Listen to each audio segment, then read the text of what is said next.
مقدمة: في حياتنا اليومية بنواجه تحديات وضغوطات كثيرة من كل ناحية. الناس من حولنا، الأفكار السلبية والروتين اليومي ممكن يخلوك تحس إنك مش قادر تتنفس أو تغير. لكن أحياناً أفضل طريقة للتغيير هي أن تختفي عن العالم لوقت ما، تختفي عن الضغوط وتختفي عن المشتتات وتعيد اكتشاف نفسك من جديد. الجزء الأول: لماذا تختفي عن العالم؟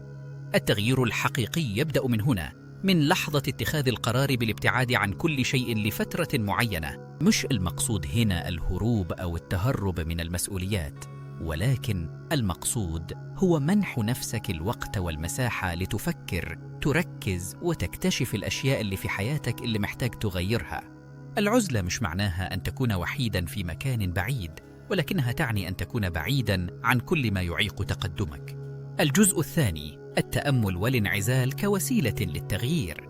واحدة من أهم الطرق اللي ممكن تساعدك على التغيير هي التأمل. كل يوم خصص وقتاً قليلاً للتأمل والهدوء علشان تقدر تعيد ترتيب أفكارك وتحدد أهدافك بشكل أوضح. خلال فترة العزلة دي تقدر تركز على نفسك وتعمل إعادة تقييم لكل جانب من جوانب حياتك، هتكتشف حاجات كتير عن نفسك. الجزء الثالث: التغيير من الداخل. التغيير الحقيقي بيبدأ من الداخل. بعد ما تبتعد عن العالم لفترة وتبدأ في التأمل والتركيز على نفسك، هتلاحظ إنك بدأت تشوف الحياة بشكل مختلف. فكر في أهدافك بعناية وابدأ في بناء رؤية جديدة لنفسك. ضع لنفسك خططاً واضحة وواقعية، ولازم تبني على أساس ثابت من الإيمان بقدرتك على التغيير. الجزء الرابع: التحديات اللي هتقابلها. التغيير مش سهل، وطبعاً هتواجه تحديات. في البداية هتحس بصعوبة، فيه ناس ممكن تحاول تشكك في قراراتك، والضغوط الاجتماعية هتكون موجودة. لكن لازم تفتكر دايماً إن التغيير هو نتيجة للصبر والمثابرة. لو عايز تكون أفضل، لازم تكون مستعد تتحدى نفسك وتخاطر من أجل مستقبلك. الجزء الخامس: التحول إلى شخص أفضل.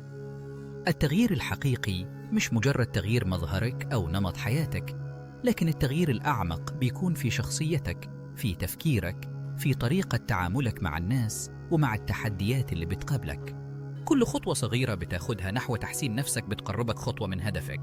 الخاتمة: الرحلة نحو التغيير هي رحلة مستمرة، مش هتكون سهلة وممكن تواجه صعوبات، لكن في النهاية هي الطريق الوحيد اللي هيوصلك إلى أفضل نسخة من نفسك. لو قدرت تختفي عن العالم لفترة وتعيد اكتشاف نفسك، هتكون قادر على مواجهة أي تحد في الحياة. التغيير هو المفتاح، وأنت الوحيد اللي تقدر تفتح الباب